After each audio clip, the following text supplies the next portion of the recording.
Painting a lightning sword. The best colour really ultimately is blue. However, you could do it whatever colours you like, but these connections here would actually be where the lightning would actually be coming from. So on this particular model, I'm starting with Kantor blue.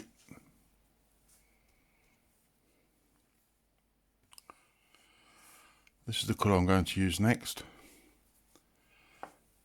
And what you want to do is have lines that are somewhat jagged, bouncing around, and you might want some lines to try and make them so they don't actually connect together, so it will look like what originally might have been one big line, but now there's some this end, some that end, but the bit in the middle is kind of faded out in some areas, things like that. So I'll paint the first layer in, and then you can see where the stages are applying. Here the coat is somewhat rough, but that's what you want anyway. You don't want nice straight lines, you want lines that are wavy like this. This is the paint I'm going to use next, and the intent is that this coat of paint will go inside these lines, so you will still have this colour on the outside and then this colour on the inside. But the last coat we're going to apply now is going to be White Scar. But as you can see, there's some areas where you can see how the line is there, but it's starting to break up. It just adds that little bit of extra detail to it. Now the lightning part is finished.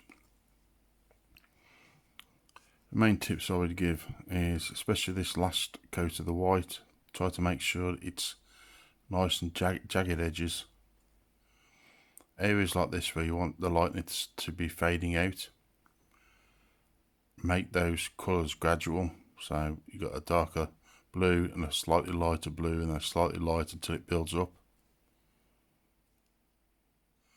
Another thing is these are the conductors, so these are the part where it would actually be the brightest and the hottest, so you want that white in that area. We're at a point now where the conductors have been painted brown first. Next, the conductor is going to be painted with a copper.